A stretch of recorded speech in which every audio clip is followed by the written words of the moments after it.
चलिए एक noise pollution के बारे में थोड़ा सा देख लेते हैं, है ना, थोड़ा क्विक ही रहेगा, फास्ट ही करेंगे, है ना। पहले एक बार देख लेते हैं कि स्टार्ट करना चाहिए, आवाज आ रही नहीं आ रही। Good morning Mishra ji, Gopal ji, yes okay. चलो अपनी क्लास आज से स्टार्ट करते हैं, आज की क्लास स्टार्ट करते हैं। नॉइज पोल्यूशन में आपको पता ही है, बहुत सारे भोंपू वोपू लगे रहते हैं, गाड़ियां चलती रहती है, वो भी नॉइज पोल्यूशन का पार्ट है। कोई मशीनरी वगैरह चल रही है, वो भी नॉइज पोल्यूशन करती है। तो ओवरऑल नॉइज पोल्यूशन तो हो ही रहा है, दिल्ली मुंबई कहीं पे भी देख लो आप। तो नॉइज पोल्यूशन तो कौन है, एक सेंट्रल पोल्यूशन कंट्रोल बोर्ड होता है, उसका मैंडेट आता है एज पर उसके कि नॉइज पोल्यूशन उसने डिफाइंड कर रखी है, उसने एक परिभाषा दे रखी है, उसने एक डेफिनेशन दे रखी है। क्या दे रखी है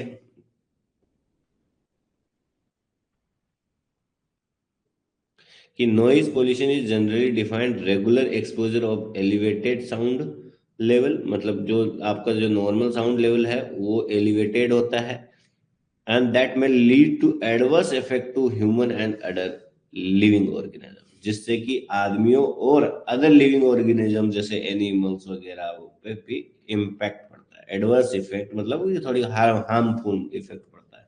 डब्ल्यूएचओ ने भी बोला है डेफिनेशन कुछ कि अगर sound intensity with less than 70 decibel, देखो इसमें कंफ्यूज नहीं होना, ये डब्ल्यूएचओ का है 70 डेसिबल, है ना, are not damaging for living organism regardless of how long or constant the exposure is। मतलब डब्ल्यूएचओ कहता है कि अगर 70 डेसिबल के नीचे अगर आप कितना भी रहो, कोई भी ऑर्गेनिज्म रहो, उसको ज्यादा फर्क नहीं पड़ता है। लेकिन अगर मान लो आपका एक्सपोजर 8 घंटे से ज्यादा कांस्टेंट नॉइज, अगर 85 डेसिबल, ये डेसिबल तो आपका नॉइज का आपका यूनिट्स है, ये भी ध्यान रखा करो, थोड़ा देखो कभी तो 8 घंटे अगर 85 डेसिबल में आप रहे तो वो थोड़ा हार्मफुल होता है, 70 से नीचे नहीं बोला गया है। एक रिपोर्ट आई थी 2022 में यूएनईपी की, यूनाइटेड नेशन, यूएनईपी की क्या रिपोर्ट आई थी, एनुअल फ्रंटियर रिपोर्ट 2022, उसमें बोला कि ढाका जो है वो नॉइजेस्ट सिटी है। अब आप बोलोगे यार कि ये चीजें आती है नहीं आती है, नहीं फर्क पड़ता है मेरे को थोड़ी बहुत आपको चीजें बतानी थी तो मैं बता रहा हूँ, ठीक है। जिसको नहीं सुनना है वो इस चीज को छोड़ सकता है, ठीक है। एनुअल फ्रंटियर रिपोर्ट में बताया कि ढाका पहले है, फिर उसके बाद मुरादाबाद है, 5 सिटीज है इंडिया की, आसनसोल, जयपुर, कोलकाता, न्यू दिल्ली, मुरादाबाद, इन जगहों पे थोड़ा नॉइज लेवल ज्यादा है।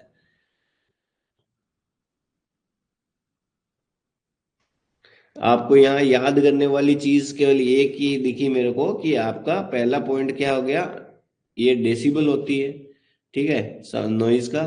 और ये प्रोपोगेट, जो प्रोपोगेट होती है वो लॉन्गिट्यूडनल होती है, ठीक है। लॉन्गिट्यूडनल लेटीट्यूड दो प्रकार के होते हैं ना, तो ये लॉन्गिट्यूडनल है, ठीक है, ये याद रखिएगा, ये पॉइंट भी इंपॉर्टेंट है, प्रोपोगेट और longitudinal, ये लिखा है sound propagate in the form of longitudinal as oppose to transverse wave involving the succession compression. आप बस केवल longitudinal याद रखो, है ना।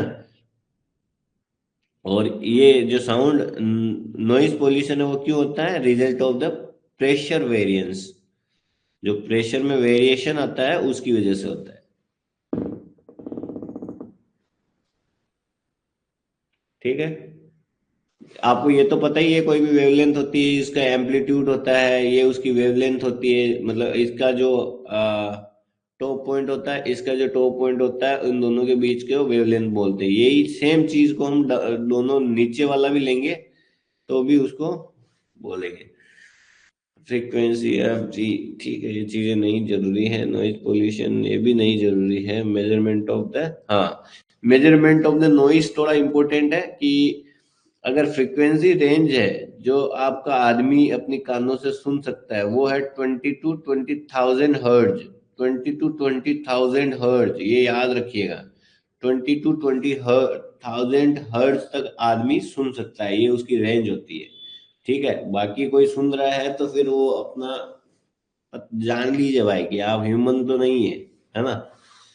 20 to 20,000 हर्ट्ज, और अगर साउंड प्रेशर एम्पलीट्यूड के बारे में पूछ ले तो वो है 0.02 बार टू 1000 म्यू बार। ठीक है, ये ज्यादा पूछा जाता है, थोड़ा आइडिया एक दो बार इसको देखोगे तो हल्का सा आइडिया रहेगा। ठीक है, एक होता है साउंड प्रेशर लेवल, अगर मेजरमेंट करते हैं तो उसके लिए फॉर्मूला जरूर याद रखिएगा, SPL 20 log 10 P/P0। 20 log 10, इसका बेस क्या है 10, तो 20 log P/P0, 20 log P/P0, 20 log P/P0। यहाँ पे P नोड तो फिक्स है, वो कितना हो गया 2 × 10⁻⁵। अगर पी की वैल्यू आपको देगा तो आप आराम से वहां का SPL जो साउंड प्रेशर लेवल है उस जगह का वो आप आराम से निकाल पाएंगे। ठीक है, एक होता है साउंड पावर लेवल, वो होता है 10 log W/W referral, 10 log/W/W referral. तो इन दोनों में डिफरेंस, यहाँ 20 था यहाँ 10 है, यहाँ 20 था यहाँ 10 है, बाकी तो आप थोड़ा बहुत याद रख लोगे, पावर को W रेफरल। यहाँ पे W रेफरल आपको याद रखना है 10⁻⁻12, 10⁻⁻12। ठीक है तो SPL और L sound pressure power level, sound pressure level, sound pressure level 20 log P/P0, P note कितना था 2 × 10⁻⁵। और साउंड पावर लेवल कितना था 10 log W/W रेफरल। एक साउंड इंटेंसिटी लेवल भी होता है, उसमें भी 10 है, एक ही जगह साउंड प्रेशर लेवल में 20 है, बाकी सब जगह 10 ही है ना। तो sound intensity level 10 log I/I referral, यहाँ पे I रेफरल का मान 10⁻⁻12, जो आप उसका साउंड पावर लेवल का याद रखे वही ये सेम चीज है। इक्विवेलेंट में तो ऐड हो जाएगा, छोड़िए अभी, अभी छोड़िए। फ्रीक्वेंसी स्पेक्ट्रम आएगा तो देख लेंगे यार, ये मुझे नहीं लगता इतना इसमें आएगा, क्योंकि ये एक एक गोरई के थ्योरी नोट्स है, थोड़ा बहुत मैं सोचा कि वहां से भी बता दिया जाए आपको।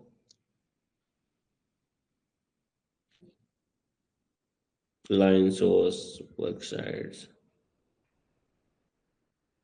हाँ ये डेंजर वाला जो चार्ट है ये इम्पोर्टेंट है, इसको याद रखना है। इसको कैसे याद रखना है, क्या याद रखना है इसमें,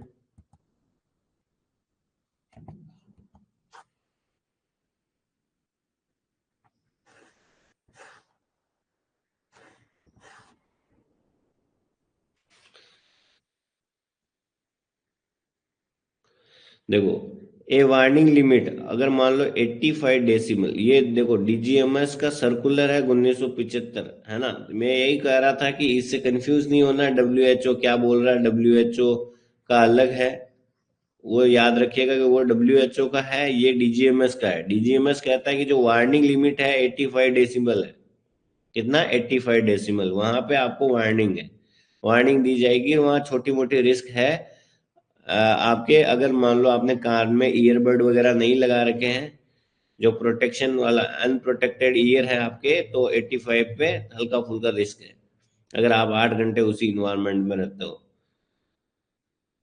अगर मान लो वहां 90 डेसिबल है, 90 डेसिबल है, तो आपको क्या करना है, above this level danger of hearing impaired and deafness में result from the any unprotected ear. ये कह रहा है कि इसके ऊपर आपको थोड़ा सजग रहना पड़ेगा अगर आप खुले कान से जाते हैं तो।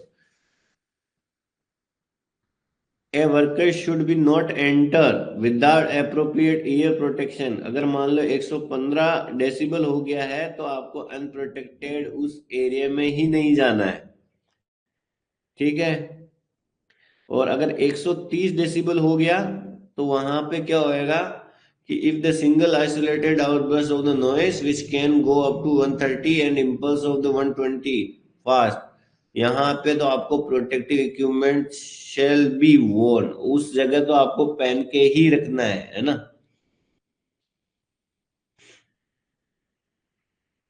और 140 डेसिबल हो गया तो आपको उस एरिया में जाना ही नहीं है। ठीक है, बट आजकल की जनरेशन तो क्या है, न्यू ईयर पे बड़े बड़े डीजे लगाएंगे, वहां पे जाके नाचेंगे। तो अगर मान लो वो अभी नहीं पर आगे जाके धीरे धीरे आपके कानों को इम्पेक्ट करता ही है ना। ठीक है, तो इसमें कौन कौन सी 85 90 वाला तो लगभग नॉर्मल सा ही है, 85 90। फिर उसके बाद 115 130 छोड़ सकते हैं, 140। ये तो यार 140 पे तो आपको जाना ही नहीं है। 85 सेफ लिमिट है, 90 वाला भी 90 85 में ठीक है। और 115 में प्रोटेक्टिव प्रोटेक्टिव इक्विपमेंट पहन के ही जाना है, ठीक है।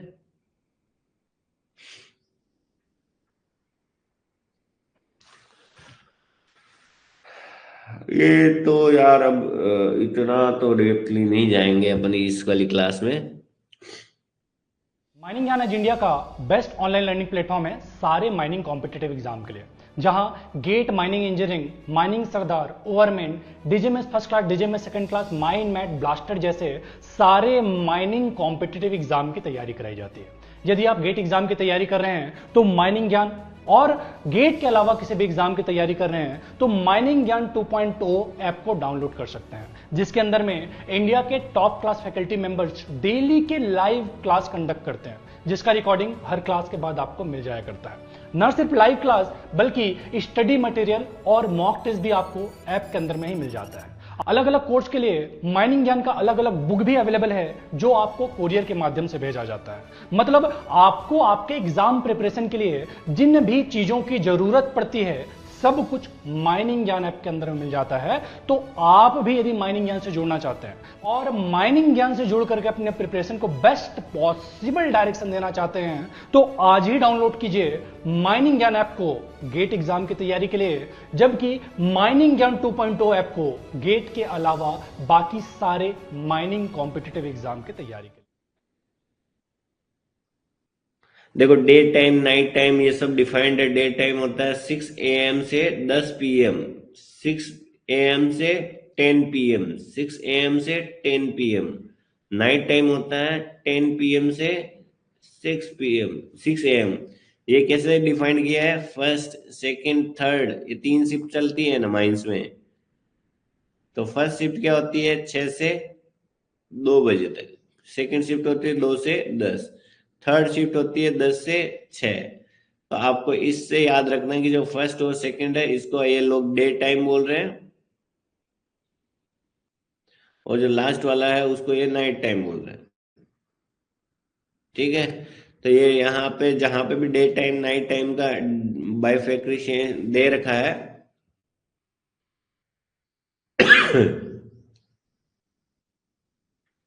लाउड स्पीकर पे भी अगर मान लो ऐसा होता है तो नॉइज पोल्यूशन के लिए कॉन्स्टिट्यूशन में भी बहुत सारी चीजें हैं आपके, फंडामेंटल राइट में नहीं आता है ये। पर छोड़ो ये चीजें, हाई कोर्ट वगैरह भी कुछ ना कुछ जजमेंट देता है, इतनी चीजें नहीं देखेंगे अपन। फिर एक और पोल्यूशन होता है वाटर पोल्यूशन। वाटर पोल्यूशन देख ही रहे हो आप, माइंस में ब्लास्टिंग करते हैं, ब्लास्टिंग के बाद एक्सप्लोजिव मिक्स हो जाता है, फिर बारिश आती है, वो एक्सप्लोजिव जाके पानी के साथ मिक्स हो जाता है। आप बहुत सारे इंडस्ट्रियल कुछ केमिकल वगैरह छोड़ देते हो, वो मिक्स होता है पानी के साथ, ठीक है। तो वाटर पोल्यूशन ये दिख ही रहा है अलग अलग कलर से कि ये सारा वाटर पोल्यूशन का पार्ट है।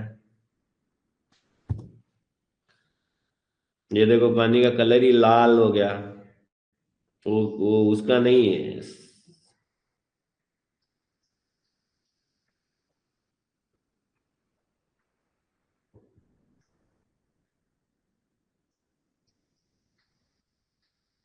रेनफॉल हुआ, माइन का ड्रेनिंग हुआ, और टेलिंग डैम आपके मिल मुला के नीचे गया। देखो इसको थोड़ा देखते हैं।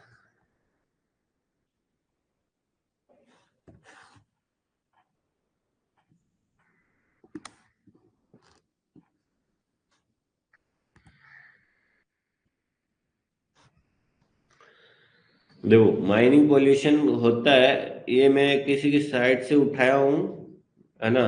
तो इसमें कुछ डाटा दे रखा था, तो मैंने थोड़ा लिया है कि आपका जो प्राइमरी कंटामिनेंट फाउंड है ना, जो पानी में मिलते हैं, वो जनरली सबसे ज्यादा जो मिलता है वो है कॉपर।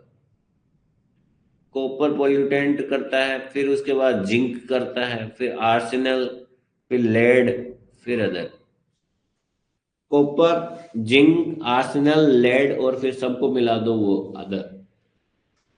तो कॉपर जिंक आर्सेनल तो करता ही है, ठीक है। एक पीएच लेवल होती है। पीएच लेवल आपने 10वीं 11वीं कॉलेज वॉलेज में बहुत देखी है कि तो एक स्केल होती है 0 से 14, उसमें बीच में 7 होता है, उसके नीचे ऊपर अम्ल और क्षार होते हैं, ठीक है। एक टोटल सस्पेंडेड सॉलिड होता है। ये टेस्ट कभी दिखा देंगे यार, अगर देखा कभी दिखा देंगे, जिसमें A-B/C, ये फॉर्मूला याद रखो बस। अगर न्यूमेरिकल वगैरह पूछा जाएगा तो अपन देख लेंगे, है ना, इसमें आपके एनसी डे में।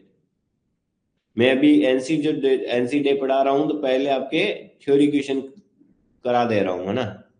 फिर उसके बाद थोड़ा बहुत क्वेश्चन 2 5 10 बचेगा वो भी ले लेंगे। तो A-B/C, ए क्या है, वेट ऑफ द सॉलिड। फिर बी क्या है, weight of the clean filter. C is the sample. ये थोड़ा आपको मैं वीडियो भी दिखा दूंगा, टाइम मिलेगा टोटल। बीओडी सीओडी समझ लो। बीओडी सीओडी क्या होता है ये पूछता है। बीओडी मतलब biochemical oxygen demand. Biochemical oxygen demand.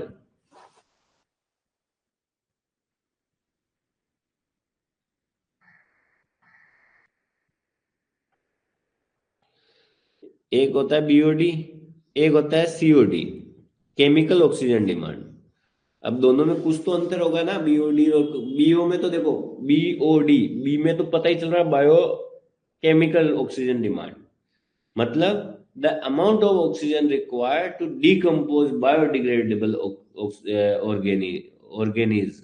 मतलब अरे पानी जो रहता है उसमें पेड़ पौधे, बहुत सारे खाना वाना गिर जाता है जो बायोलो बायोलॉजिकली यू डिग्रेड देम, है ना। टाइम के साथ आप डिग्रेड कर सकते हो, है ना। उसको बोलते हैं बायोडिग्रेडेबल।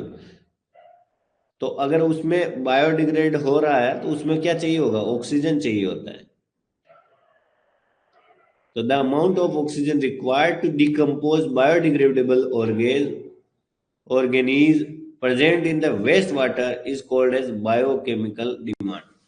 तो बीओडी क्या हो गया, अगर आपका पानी है, पोंड है, नदी है, नाला है, आपका ओशियन है, वहां पे क्या होता है, अगर कुछ बायोडिग्रेडेबल मटेरियल है तो वो ऑटोमेटिकली ऑक्सीजन के से रिएक्ट कर कुरा के वो कन्वर्ट हो जाता है। उसको कुछ टाइम लगता है बट हो जाता है। तो बीओडी क्या हो गया,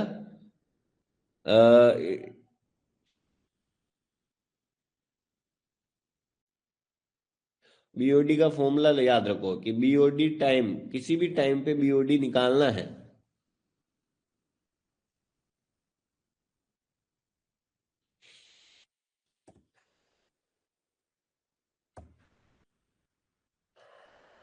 किसी भी पर्टिकुलर एक्स, मान लो कोई टाइम है बीओडी, मान लो आपको किसी टाइम दे देगी, इस टाइम पे निकालना है 5 साल 7 साल।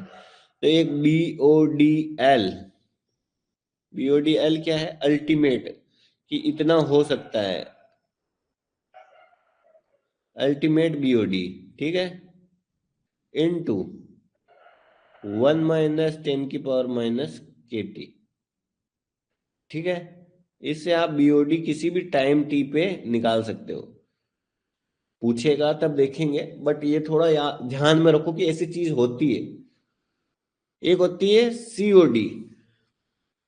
सीओडी में क्या होता है, ये होता है केमिकल ऑक्सीजन डिमांड।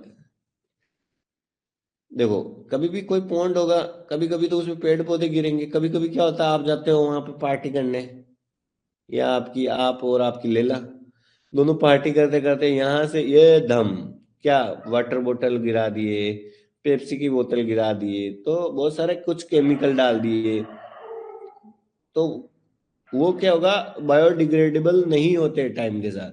तो उनको बोलते हैं नॉन बायोडिग्रेडेबल सब्सटेंस। पानी में मिलेंगे, और वो क्या होगा, जल्दी या डिकम्पोज बाय नहीं होते हैं।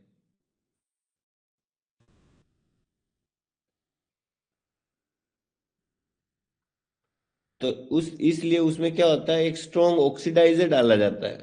ऑक्सीडाइजर, ऑक्सीडाइजर कौन सा होता है, K2Cr2O7, K2Cr2O7 उसको बोलते हैं strong oxidiser, strong oxidising agent K2Cr2O7।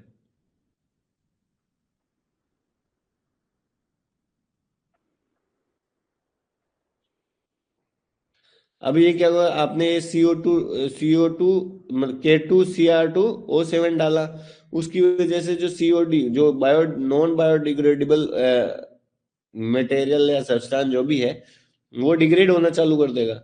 तो आप जो ये स्ट्रॉन्ग ऑक्सीडाइजर है, ये थोड़ा प्रोसीजर तो फास्ट होगा ना, पैसे लगा रहे हो, केमिकल है, तो इसमें क्या होता है, रिजल्ट ऑफ CO2 टेस्ट 2 घंटे में आ जाता है। वहीं पे जो BOD का टेस्ट है वो बायोडिग्रेडेबल है, वो नॉर्मल जैसा प्रोसेस है वैसे चलता है, तो उसमें 5 दिन लगता है।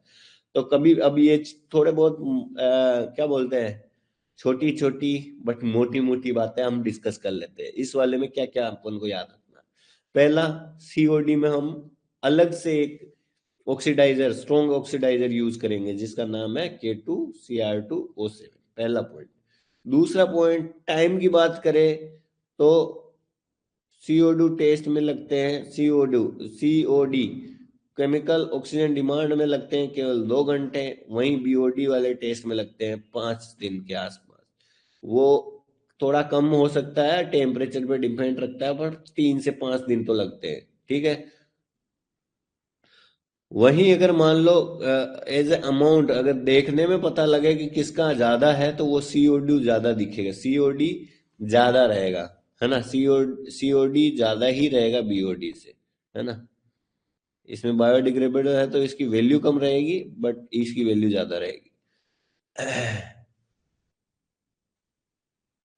जो प्योर वाटर है तो उसकी जो BOD है वो कितनी होनी चाहिए, अगर ये पूछ ले तो 5 ppm से कम होनी चाहिए। अगर पोल्यूटेड वाटर किसको बोल देंगे, जिसमें BOD 17 से ऊपर चला जाए। ये 4 या 5 पॉइंट तो आप थोड़ा बहुत याद कर लीजिएगा, ठीक है।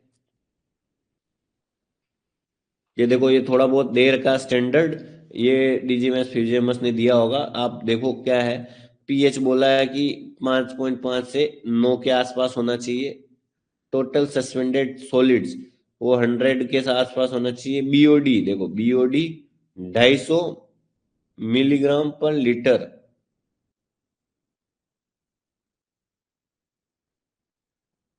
और COD 30 mg/लीटर।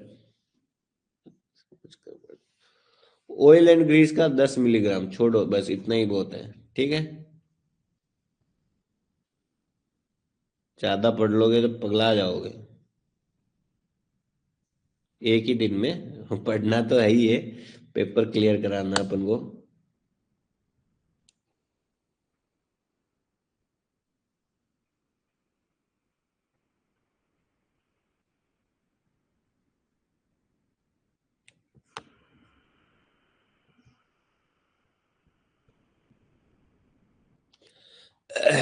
कोई भी डाउट हो आप पूछ सकते हैं, ठीक है।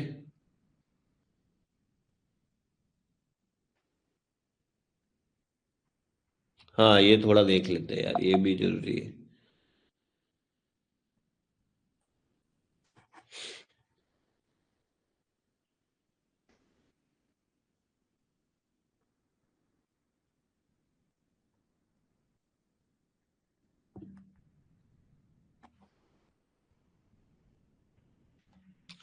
देखो,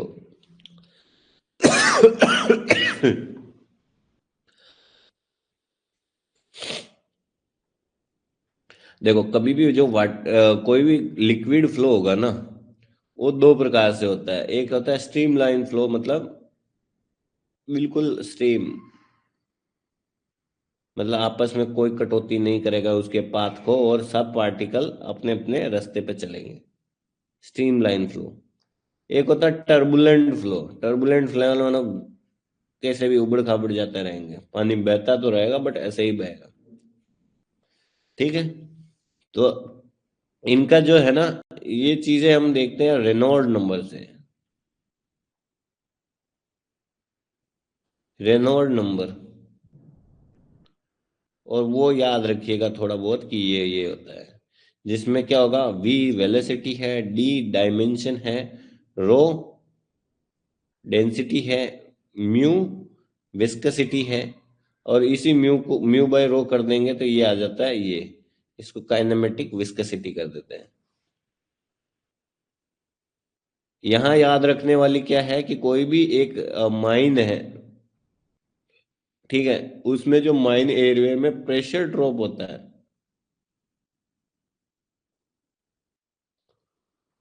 वो डेल्टा पी बराबर आर क्यू स्क्वायर होता है।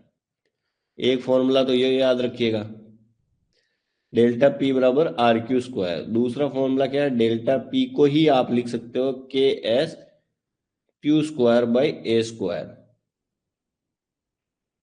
या फिर डेल्टा पी बराबर के एस वी स्क्वायर बाई ए। ठीक है, ये तीनों, ये थोड़ा ध्यान में रखिएगा, क्वेश्चन पूछे जाते हैं, आते हैं इनसे। और यहाँ पे जो के है, यहाँ के है वो क्या है, एफ बाई 8। एस क्या है, एरिया ऑफ सरफेस, और डी क्या है, डायमीटर। ये ऐसे थोड़ा बहुत हल्का सा याद रखो, मैं ये नहीं कह रहा रट ही लो, ये जब आप क्वेश्चन न्यूमेरिकल करोगे एक एक हो रही, या प्रीवियस ईयर या गेट में कहीं आता है, वहां प्रैक्टिस करोगे तो हो जाएगा। ठीक है,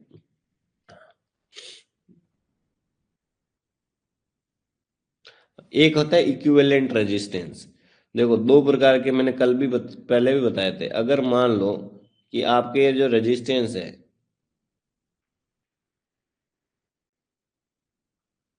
रेजिस्टेंस है वो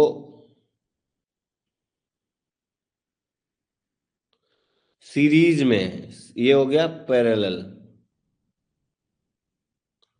सीरीज क्या होगी, ठीक है, इसका रेजिस्टेंस R1 R2 R3, ये है मान लो R1 R RA RB RC। ठीक है, तो अगर मान लो ये सीरीज में है, तो एक उनका इक्विवेलेंट आर इक्विवेलेंट बनाएंगे, तब क्या कर देंगे, इन सबको जोड़ देंगे। Please do not confuse with the Kirchhoff. अपने क्रिचॉफ लॉ पढ़ते थे करंट वाला, उसमें थोड़ा अलग नियम चलते हैं जो अपन 11 12 में पढ़ते थे। यहाँ थोड़ा अलग नियम चलते हैं, तो आप माइंस के बारे में पढ़ रहे हो, माइंस के हिसाब से पढ़ो।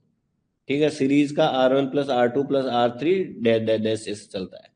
और पैरेलल में हो तो क्या होगा, वहां 1 by root of R equivalent by 1 by root of R1 plus 1 by root of R2 1 by R root of R3, ये आगे चलता जाएगा। ठीक है, इस तरह से इक्विवेलेंट निकाल के हम सोल्व करते हैं। उसमें कुछ नहीं, आपको रेजिस्टेंस दे देगा, प्रेशर दे देगा, फिर क्वांटिटी पूछ लेगा, या क्वांटिटी दे देगा, रेजिस्टेंस दे देगा, प्रेशर पूछ लेगा। फॉर्मूला आपको पता ही है, डेल्टा पी बराबर आर क्यू स्क्वायर। अब आर इक्विवेलेंट आपने निकाल लिया, अगर इन दोनों में से कोई भी एक वैल्यू देगा तो दूसरी वाली निकल जाएगी। एयर पावर, एयर पावर क्या होती है, पावर क्या होती है, एयर पावर क्या होती है, कि प्रेशर कितना है इनटू वहां क्वांटिटी कितनी है, उन दोनों को मल्टीप्लाई करेंगे तो अपना पावर आ जाएगा। अपन को प्रेशर तो पता ही है कितना था, आर क्यू स्क्वायर और क्यू, तो ये कितना आ गया, आर क्यू क्यू। एक इक्विवेलेंट ओरिफिस, इक्विवेलेंट ओरिफिस याद रखिएगा, 1.29 into Q by root of P.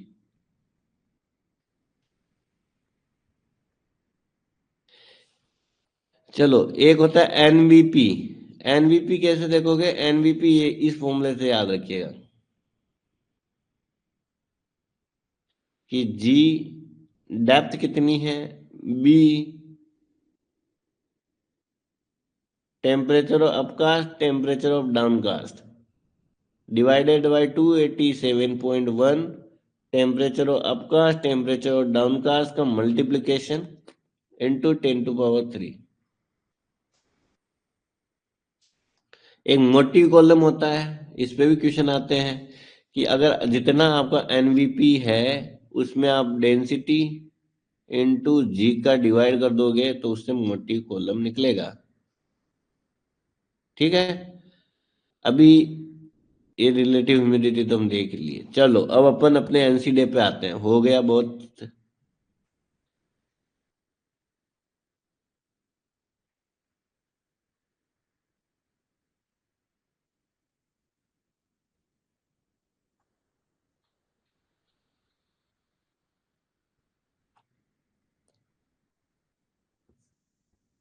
चलो एनसीडे के अपने क्वेश्चन थोड़े बहुत चालू कर लेते हैं, है ना।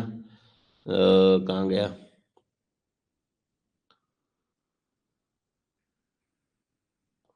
हमने कल थोड़े बहुत किए थे, आज थोड़े बहुत और कर लेते हैं।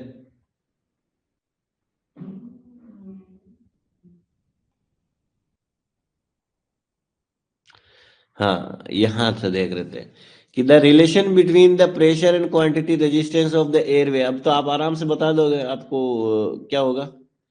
P equal to RQ²। Other भी याद रखने हैं, KS।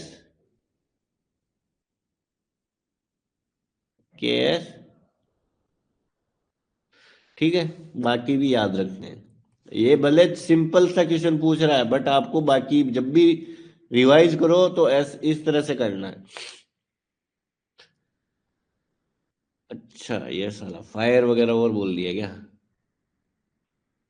चलो फायर जो है ना, फायर वाले क्वेश्चन ये अपन कल देखते हैं। कल जो आज थ्योरी देखी है, कल हम फायर वाला भी ले लेंगे। थोड़ा फायर के बारे में देख लेंगे, कौन सी जगह कौन सा एक्सटिंग्विशर वगैरह यूज करेंगे, कितने प्रकार की फायर होती है, ये सारी चीजें कल देखते हैं।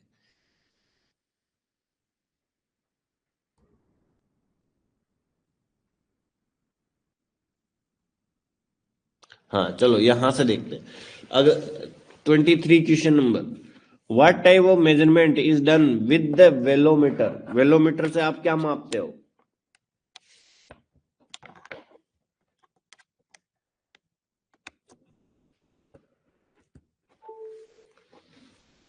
What type of measurement is done with the velometer? Velometer, barometer, hygrometer, ऐसे पता होना चाहिए ना। वेलोमीटर, वेलोसिटी।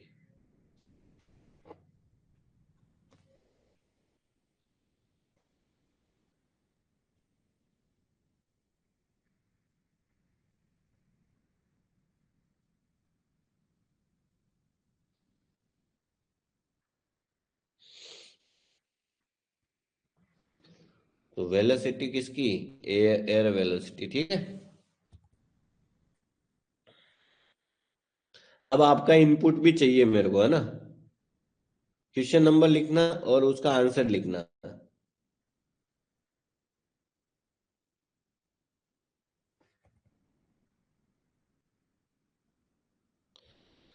अगला question, which of the following is not the criteria that should be consider to decide the place where the air velocity underground mines to be measured.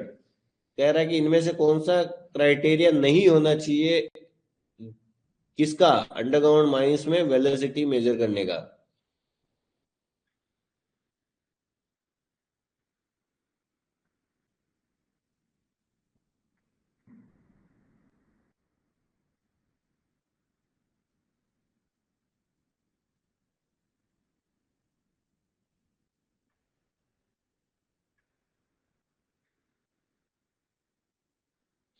Which of the following is not the criteria that should be considered to decide the place where the air velocity in underground mines to be measured?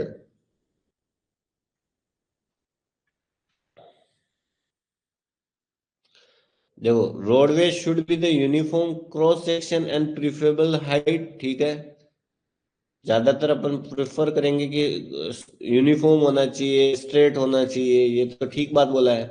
The cross section of the roadway should be such that the area can be easily calculated, ये भी ठीक है कि भाई area calculate करने के लिए cross section को सही से होना पड़ेगा। Roadway should be away from the band junction, जो आपका जंक्शन ये वगैरह है, यहाँ पे ऑब्स्टकल वगैरह नहीं होने चाहिए, वरना एयर वगैरह सही से पास नहीं हो पाएगी, ये भी ठीक बात है।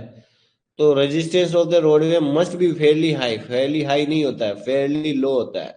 रेजिस्टेंस ज्यादा होगा तो आपने बताया था डेल्टा पी बराबर क्या होता है, आर क्यू स्क्वायर। अगर आपका आर ज्यादा होगा तो क्वांटिटी आप कम फ्लो होगी ना।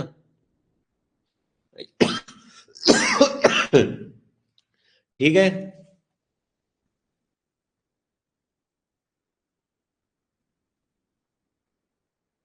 लगभग था जो भी आंसर दिए हैं मिश्रा एंड रोटीवाल, आप ठीक है। चलिए बाकी लोग भी अपना इनपुट दीजिए।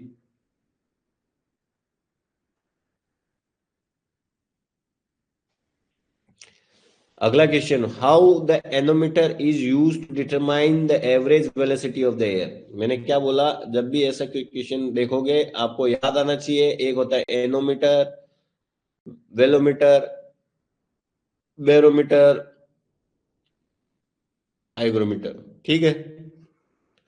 तो एनोमीटर क्या है, वो और वो वेलोसिटी मेजर करता है, ये तो खुद ही बोल दिया वो चीज, बट बोल रहा है कि कैसे कैलकुलेट करता है।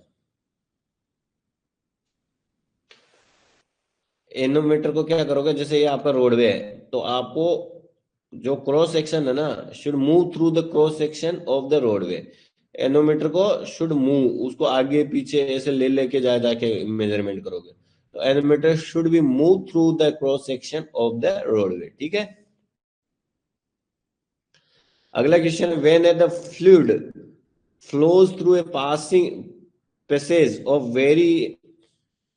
when a fluid flow through a passage of varying section, the total energy of the moving stream remains constant. Assume no friction loss. This can be explained by कौन से वाले चीज से आप ये चीज बताओगे। देखो पहला तो आपको याद आना चाहिए, फ्लूइड के बारे में बात आता है तो फ्लूइड में बर्नौली आता है, ठीक है। तो उसी से भी आप कर सकते हो कि when the fluid flow through the passage of varying section of the total energy of the moving stream remain constant. कह रहा है कि एक कोई भी वेरिंग सेक्शन वगैरह से गुजरता है तो उसमें एनर्जी फ्लो है वो कांस्टेंट रहती है। तो वो किस में रहती है, बर्नौली इक्वेशन में, बर्नौली थ्योरम में।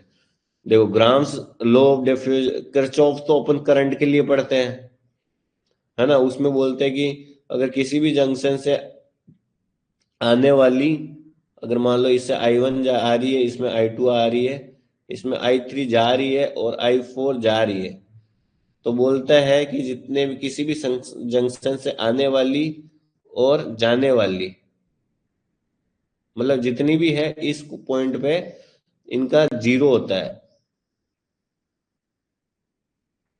ये जीरो के बराबर होता है, ठीक है। ये किरचॉफ लॉ अपन लगाते भी हैं, बहुत सारे क्वेश्चन सोल्व करे होंगे आपने, अभी थोड़ा याद नहीं आ रहा होगा, बट ऐसे अपन अलग अलग सेक्शन में किए थे, अलग अलग में अपन ने I1 I2 ऐसे निकाले भी थे, रेजिस्टेंस अलग अलग होता था, ठीक है। ओके, चार्ल्स लॉ तो अपन देखे ही हैं, Charles law. Okay, grams law भी अपन देखे हैं। तो ऐसे आपको थोड़ा आपको डिवाइड कर करके देखना है। कभी क्या होता है, अगर मान लो ये चीज आपको नहीं पता है, बट किरचॉफ आपको पता है कि करंट के लिए तो इसका आंसर होगा ही नहीं। चार्ल्स आपको पता ही है, वो पीवी इक्वल टू एनआरटी से अपन ने जो पढ़ रहे थे, ठीक है, ये भी नहीं है। अब ग्राम्स लॉ ऑफ डिफ्यूजन, ये ग्राम्स लॉ तो अपन पढ़े थे कि ये या वो हीट वगैरह कैलकुलेट करने में काम आ रहा था, तो ये भी नहीं है। तो फ्लूइड के लिए यही बचा बर्नौली।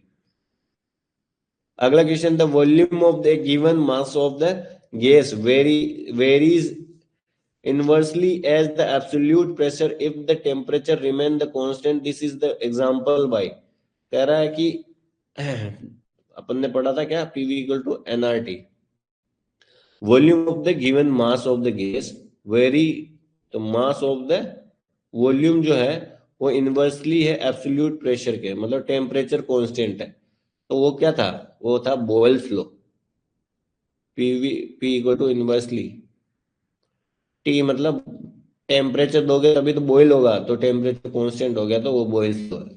ऐसे याद रखने के लिए बता रहा हूँ, बाकी आप अपने हिसाब से याद रखो।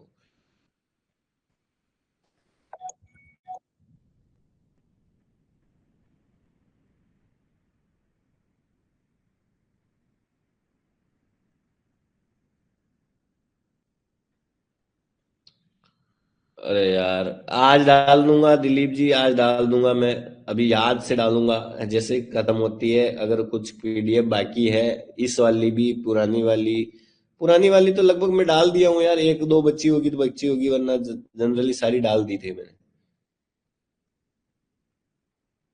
लगभग सारी डाल दी थी। बच्ची होगी तो मैं आज डाल दूंगा, ठीक है। और इस वाली भी जो जो कंप्लीट होगी वो डाल दूंगा।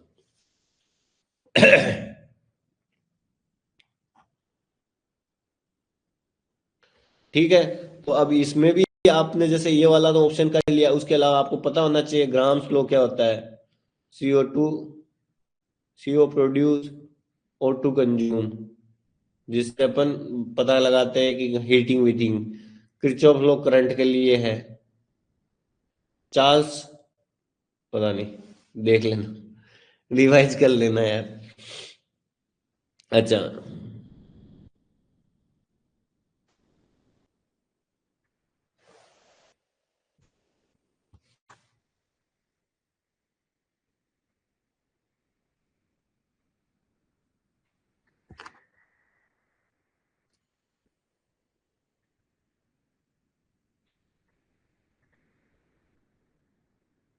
देखो मोटी कॉलम कैसे निकालोगे आप, इस वाले फॉर्मूले से निकालोगे।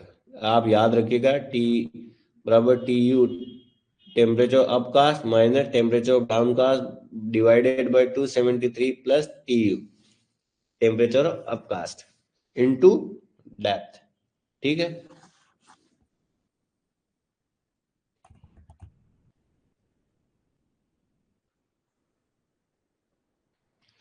तो इस वाली पीपीटी में हमने थ्योरी थ्योरी के तो देख लिया, ये दो तीन न्यूमेरिकल है, जिसमें एक में मोटी कॉलम पूछ रहा है, एक में एनवीपी पूछ रहा है, एक में कोएफिशिएंट ऑफ फ्रिक्शन, और ये चारों बार कल कल परसों जब भी अपना ये थ्योरी थोड़ा बहुत हो जाएगा, फिर अपन थोड़े बहुत देख लेंगे न्यूमेरिकल भी, ठीक है।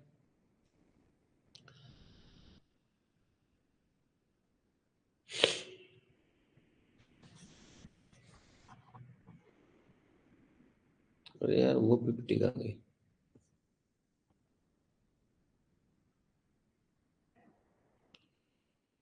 कोई पीपीटी यार गायब हो गई, एक पीपीटी यहाँ से। अच्छा यही तो, ठीक है। बताइए अगला क्वेश्चन है, how many kilo calorie of the heat is produce when the 1 kg of the CH4 is burn. कह रहा है कि अगर आपने 1 किलोग्राम CH4 को जलाया तो उससे कितना हीट किलो कैलोरी में जनरेट होगा।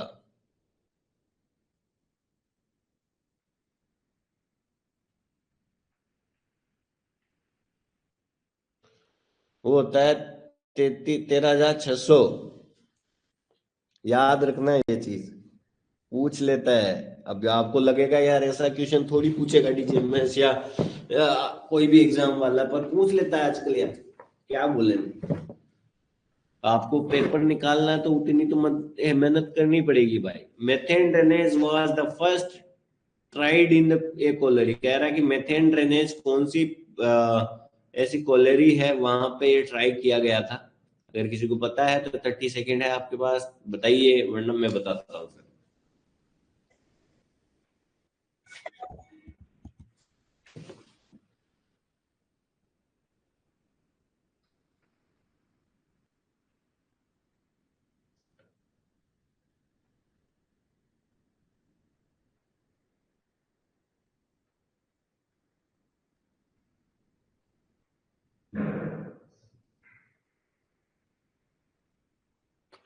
देखो भाई, ब्रिज गोपाल जी, इसमें कोई ये थ्योरी की क्लास तो चल नहीं रही है, ये अपन कर रहे हैं multi choice question, NC day कर रहे हैं ना। तो इसमें टॉपिक तो आपको पता ही है, इन्वायरमेंट, तो इन्वायरमेंट पूरा पढ़ना है। मैं तो ये केवल आपके थोड़ा बहुत बेनिफिट हो थ्योरी का कुछ रिवीजन के लिए पढ़ा दे रहा हूँ, बाकी मुझे पढ़ाना नहीं है, मेरे को केवल ये ऑब्जेक्टिव क्वेश्चन पढ़ाने हैं। ठीक है। एक मिनट भैया।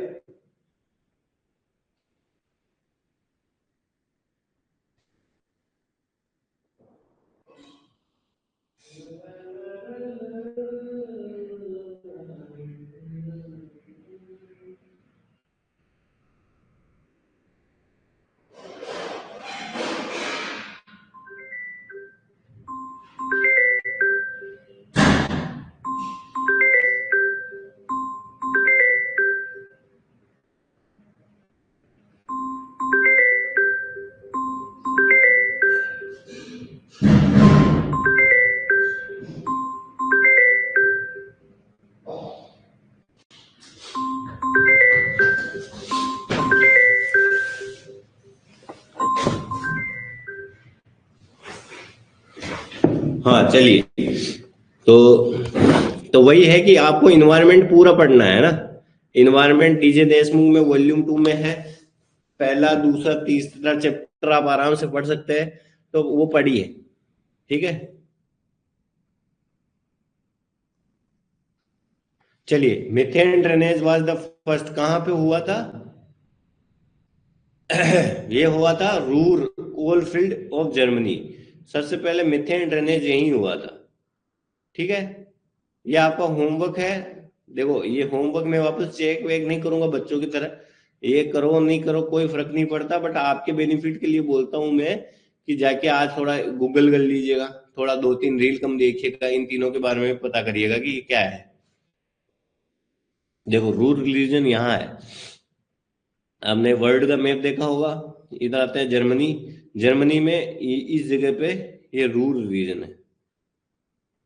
यहाँ पहले कोयला वोयला अच्छा खासा होता था, ये चोर लोग अपना कोयला तो निकाल चुके हैं, और अभी उनकी इंडस्ट्रिया सेटअप हो गई है। अब ये लोग बोलता है कि कोयला प्रोड्यूशन करता है, ये करता है, वो करता है। यहाँ पे अगर भारत में देखा जाए तो 140 करोड़ पॉपुलेशन है, 140 करोड़ के हिसाब से पर आदमी हम जितना इमिशन करते हैं वो बहुत कम है। ये इन लोगों के पास 1 या 2 करोड़ पॉपुलेशन है, इनका जो एक आदमी प्रोड्यूस जो इमिशन करता है उसके कंपेयर में अपने पर आदमी इमिशन बहुत कम करता है। लेकिन इन लोगों को यही बोलना है कि आप लोग तो कोयला प्रोड्यूस करते हो, इसलिए अपने मोदी साहब गए थे, पीएम साहब बोले कि दो एक से भी 2070 तक तो भाई कोई चांस नहीं है, फिर सोचेंगे। कर रहा है इंडिया धीरे धीरे, तो कर रहा है, कर ही रहा है, कोयले का कमी कर ही रहा है, सोलर में जा ही रहा है। आप देखते ही हो, कोल इंडिया खुद सोलर के प्लांट लगा रही है, गुजरात में लगाया है, राजस्थान में लगा रही है।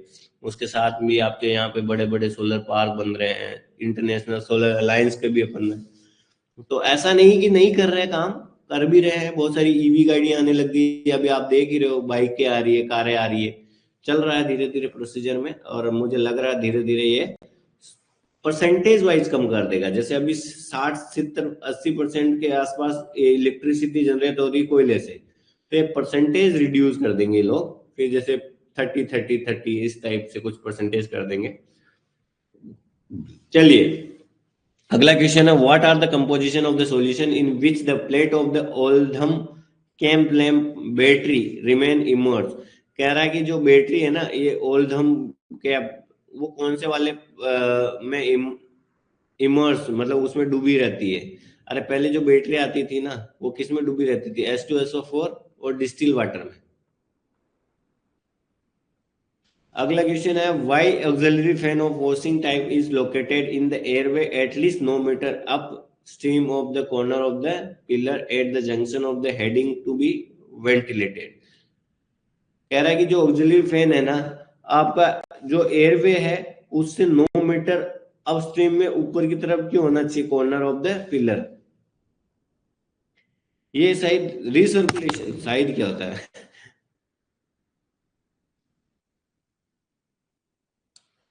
देखो अगर आपको कोई चीज कंफर्म पता है ना, जैसे कैलकुलेशन में मान लो 5 + 4 ये होता है 9, तो आप बोलते हो ना कि शायद 9, फिर शायद क्यों लगा रहे हो? आप तो बिल्कुल ठीक हो ना भाई। ये मेरे को कॉलेज के प्रोफेसर बोलता था, एक कुछ 4.54 ऐसे कुछ कुछ उसने बोला, फिर हमने उसको जोड़ घटा के बोला कि इतना शायद ये होगा सर। बोल रहे कि जब तुमको पता है, तुम कितने परसेंट श्योर हो? मैं बोला 95, 99, 100% तो श्योर हूँ कि ये आएगा। तो बोलते फिर शायद क्यों लगा रहे हो? तो वही वाला अभी भी आदत है थोड़ा थोड़ा। वही ऑक्सिलरी फैन कह रहा है कि जो ऑक्सिलरी फैन होता है वो आपके जो एयरवे है उससे 9 metre upstream of the corner of the pillar, corner जो कॉर्नर पिलर ऐसे होते हैं,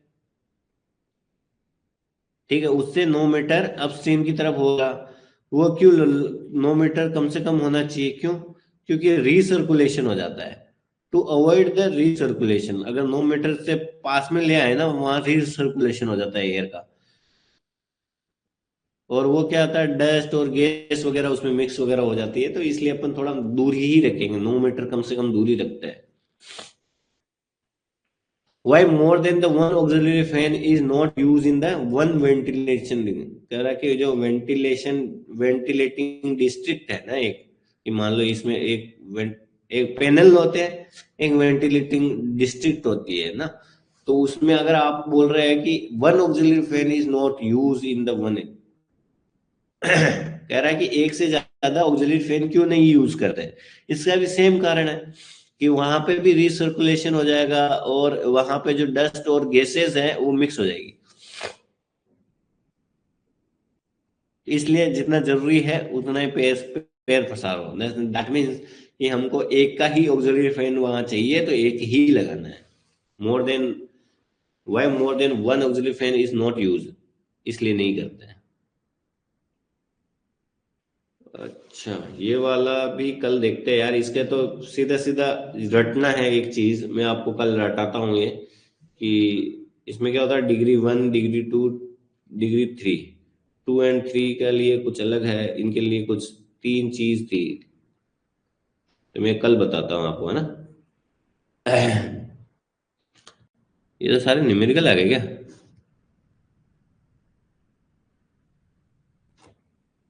थोड़ा थोड़ा कम भी करते जाएंगे यार। चलो चलो ये वाला कर लेते हैं, एक क्वेश्चन कर लेते हैं। मैं कह रहा कि ये सारी चीजें इजी है, हो जाएगी, थोड़ा टाइम देना पड़ेगा मेरे को जिस टाइप से। आपको पहले थ्योरी थोड़े बहुत फेमिलियर हो जाओ, फिर उसके बाद थोड़े थोड़े न्यूमेरिकल के साथ फेमिलियर करेंगे ना, वरना विश्वास उठ जाएगा। बहुत सारे लोग तो तैयारी छोड़ देते हैं 4-5 साल, फिर बाद में कर रहे होते हैं। बहुत सारे जॉब के साथ कर रहे होते हैं टाइम, तो उनको ऐसा नहीं लगना चाहिए कि चीजें टफ है। चीजें टफ नहीं है, आपने छोड़ रखी है या कभी पढ़ी नहीं है, बाकी चीजें इजी है, ठीक है। आपको यही मानना है।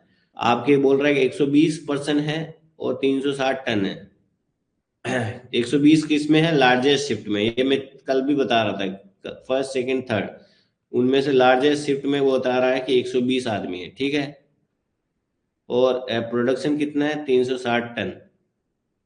तो मैंने क्या बताया, जो आदमी है 120 आदमी है, उनके लिए कितना चाहिए पर पर्सन? आपको कितना चाहिए? 6 क्यूबिक मीटर पर, और इनके लिए कितना चाहिए? पर मिनट है ये ना। और इसके लिए कितना चाहिए, जो प्रोडक्शन है उसके लिए 2.5 क्यूबिक मीटर पर मिनट। अगर इन दोनों को मल्टीप्लाई करोगे तो क्या आएगा? 12×5 = 72, 720 क्यूबिक मीटर पर मिनट। इससे आया, इससे कितना आया? 0, 9, 4, 9, 900। अब ये मैं बताओ कैसे कैलकुलेट किया हूँ। देखो, कभी 360 को 25 से गुना करना है, ठीक है, 25 से या 2.5 से। पहले ये 2.5 से एक जीरो हटा दो, तो अब कितना बचा? 26 × 25, ठीक है। अब आपको देखो, ऐसे गुणा करोगे टाइम लगता है, तो आपको कैसे गुणा करना है? देखो ये 25 है, कभी भी कोई एक चीज को थोड़ा जीरो बनाने का कोशिश करो। इस 25 को हम इधर से 4 इसको दे देंगे, 4 इसको दे देंगे, तो ये कितना हो जाएगा? 100 बन जाएगा। और इसको 4 से डिवाइड कर देंगे, क्योंकि 4 उसको दिया है, तो 9 × 4 = 36, तो ये हो जाएगा 900। इस तरह से आप थोड़ा कैलकुलेशन को इजी कर सकते हैं, ठीक है। अब मैंने क्या बताया था? विच एवर इज हायर, तो 900 आंसर हो जाएगा। समझे? तो क्वेश्चन इजी है।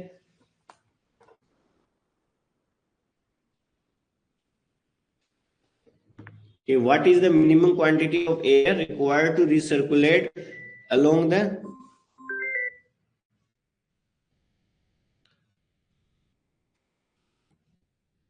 what should be the minimum quantity of air to be circulated along a long phase। ये भी कल करेंगे ना यार, न्यूमेरिकल कल देखेंगे। कल नहीं, मतलब थोड़ा थ्योरी होने के बाद दिखा दूंगा सारे के सारे। Auxiliary fan means A forcing fan use below ground mainly for, कह रहा है कि जो ऑक्सिलरी फैन है वो फोर्स या ऑक्सिलरी फैन या ऑक्सिलरी फैन या फोर्सिंग फैन, ठीक है, अगर आप बिलो ग्राउंड में यूज कर रहे हो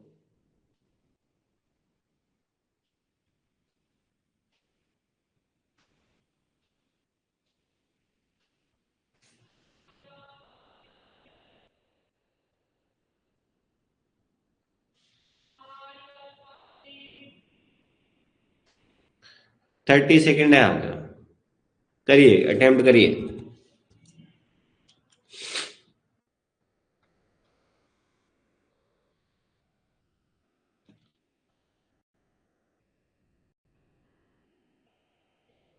एनसीडी पीडीएफ कहाँ है भाई? एनसीडी पीडीएफ थोड़ी बोला मैं कि कहाँ है।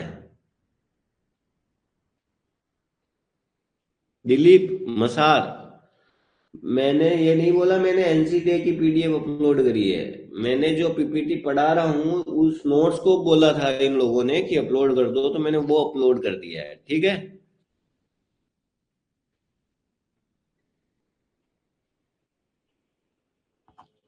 अच्छा, मिश्रा जी 41C, 41 गोपाल मंडल सी, सुमित झा जी सी, ठीक है।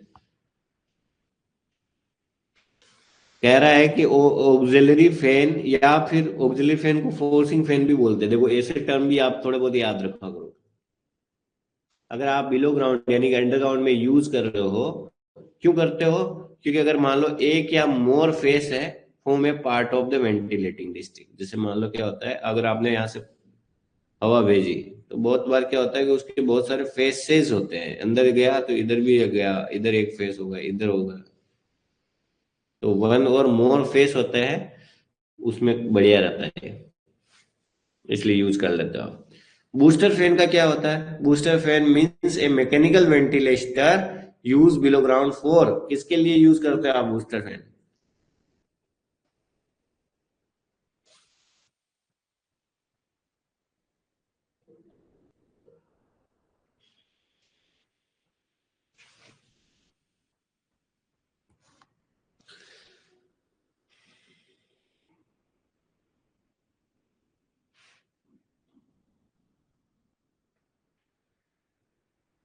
बूस्टर फैन देखो नाम में लिखा है बूस्ट, ठीक है, तो booster fan boosting the whole current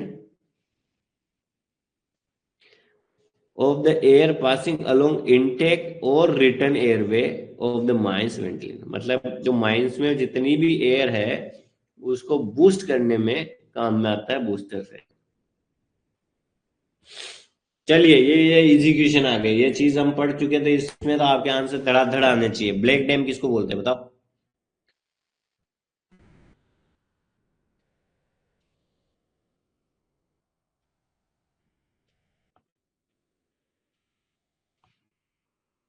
फटाफट से सबके आंसर आने चाहिए जिन जिन ने ये क्लासे ले रखी है। ये ब्लैक डैम क्या होता है?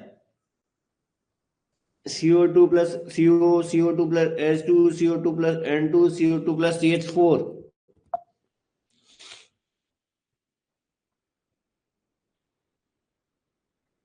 43C। वाह भाई, चलो आ तो रहा है आप लोगों को। ब्लैक डैम होता है CO2 प्लस N2 नाइट्रोजन, इससे पता लगा लेंगे ब्लैक डैम। बताओ ये कौन सी वाली है? चलो नहीं आगे चलते हैं वरना सारे क्वेश्चन बिगड़ जाएंगे। फायर डैम क्या होती है? इनमें से फायर डैम कौन सी है? बताओ जल्दी से, 30 सेकेंड। आपको जब ये क्वेश्चन देखना है तो जैसे ये फायर डैम देखी, इसके बारे में बताना है, इसके बारे में, इसके बारे में, ऐसे भी देखना है, ठीक है, कि आपको कौन सा क्या पता है। फायर डैम का बताओ, इनमें से फायर डैम कौन सी है?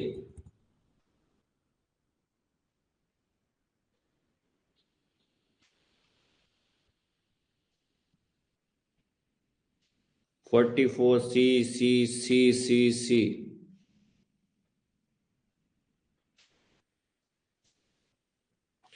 ओके, चलो आगे की क्वेश्चन पे। इसका बताने का जरूरत तो है नहीं,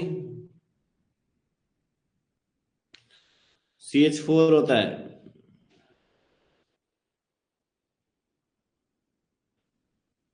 फायर डैम तो CH4 ही होता है ना। ब्लैक डैम N2 होता है। तो अभी जैसे ये क्वेश्चन आते हैं ना, तो एक में देखा आपने, तो यहाँ पे भी लिखते जाया करो, कभी भी आपके खुद रिवाइज करो ना, तो ऐसे कि N2 क्या था? ब्लैक। ये क्या था? फायर। अब मेरे को तो आगे के क्वेश्चन बताने हैं, तो इसलिए मैं नहीं लिख रहा। बताओ स्टिंग डैम कौन सा है? 30 second.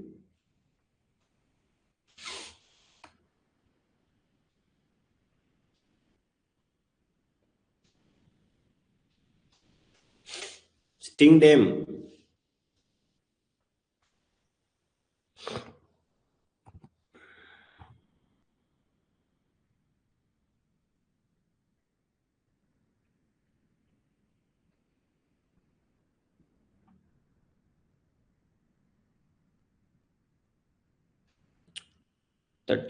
A.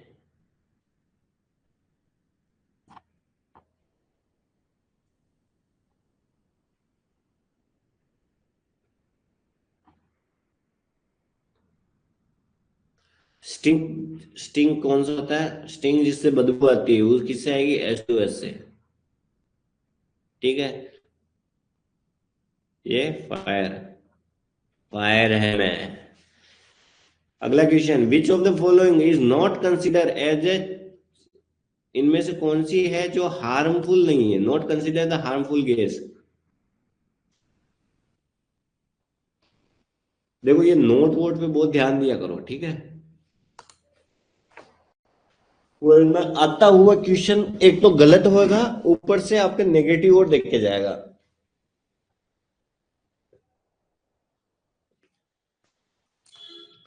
Which of the following gas is not consider as a, बताओ इनमें से कौन सा?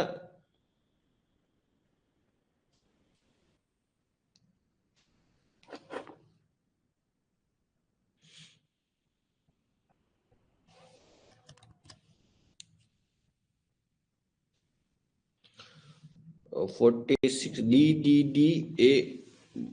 ओके, चलो देखो, इनमें से हार्मफुल देखो, CH4CO, तो हार्मफुल है ही है। CO2 और CH4 भी है।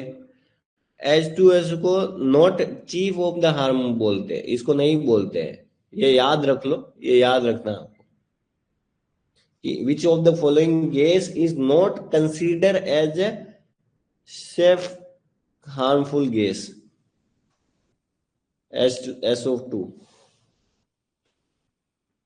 Next question, 30 second.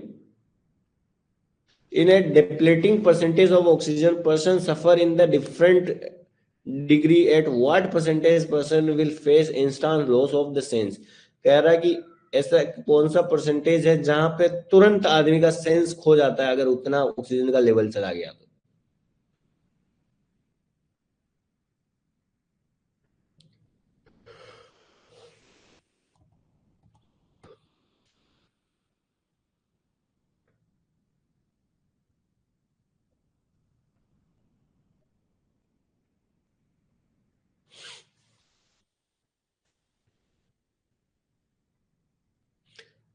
सात परसेंटेज जब पहुंचेगा ना, वहां पे क्या होएगा कि आपका जो पर्सन है, वहां पर्सन, उस परसेंटेज पे person will face instant loss of sense, मतलब उतना होते ही आदमी जाते ही सेंस खोएगा, इतना ऑक्सीजन कम होना ही नहीं चाहिए। ठीक है, आपको पता ही है कि आपके इन्वायरमेंट में कितना होता है, 20 के आसपास। फिर मैं बताया था कि इंडियन स्टैंडर्ड के हिसाब से तो लगभग इतना हो चलना चाहिए आपके अंडरग्राउंड माइंसों में। फिर उसके बाद हमने 15 भी पढ़ा था। फिर उसके बाद में हम 7 और पढ़ रहे हैं कि 7% पे तुरंत उसका सेंस लॉस हो जाएगा। ठीक है, ये चीजें याद रखिएगा। एक यहाँ पे 12% पे भी कुछ पढ़ा था हमने। 12% ऑक्सीजन पे क्या पढ़ा था कि अगर 12 से कम है तो वहां पे CH4 का फॉर्मेशन, वो क्या बोलते हैं, फायर डैम, वो जो आपका ये ग्राफ था उसमें एक्सप्लोजन वगैरह लिमिट के नीचे है। अगर ये ऑक्सीजन 12 से ऊपर होगा तभी हो सकता है। अगला क्वेश्चन है, which of the following gas is introduce in the goaf to combat और as an the measurement against the fire और स्पॉन्टेनियसिटी। कह रहा है कि इसमें से कौन सा ऐसा मेजर है जो आपके फायर और जो गोफ एरिया होता है, गोफ एरिया जो होता है उसमें आपके इंट्रोड्यूस किया गया है टू कॉम्बैक्ट, यहाँ फायर वगैरह जो लगती है और या हीटिंग वगैरह जो होती है उसमें कॉम्बैक्ट करने के लिए इंट्रोड्यूस किया गया था, वो है नाइट्रोजन।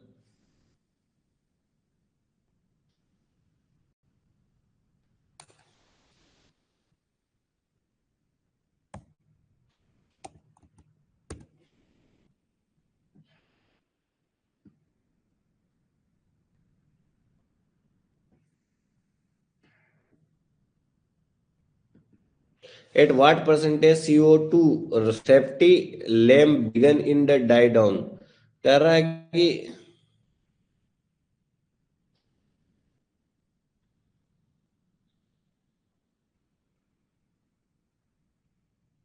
जो सेफ्टी लैंप है ना, CO2 सेफ्टी लैंप, वो डाई डाउन हो जाता है कौन कितने प्रतिशत CO2 पे। जो सेफ्टी लैंप है वो कितने प्रतिशत CO2 पे डाई डाउन हो जाएगा, मतलब बुझ जाएगा। अगर आपका CO2 का परसेंटेज 3% हो गया तो उस पे आपका सेफ्टी लैंप बुझ जाएगा या डाई डाउन हो जाएगा। अगला क्वेश्चन है, in the blasting operation generally 1 kilogram of explosive liberate how much litre of the CO at STP। कह रहा है कि जनरली अगर आप ब्लास्टिंग कर रहे हो कोई भी फेस को, वहां अगर एक केजी आपने एक्सप्लोजिव यूज किया है तो कितना वहां से CO निकलेगा। CO मतलब कार्बन मोनोऑक्साइड, कितना निकलेगा वहां से? लगभग 40 किलोग्राम, सो किलोग्राम नहीं होगा, 40 लीटर, 40 लीटर CO2 प्रोड्यूस होता है अगर आप 1 किलोग्राम एक्सप्लोजिव यूज कर रहे हो ब्लास्टिंग में। चलो, आज ये क्लास यहीं खत्म करते हैं, कल फिर मिलते हैं। और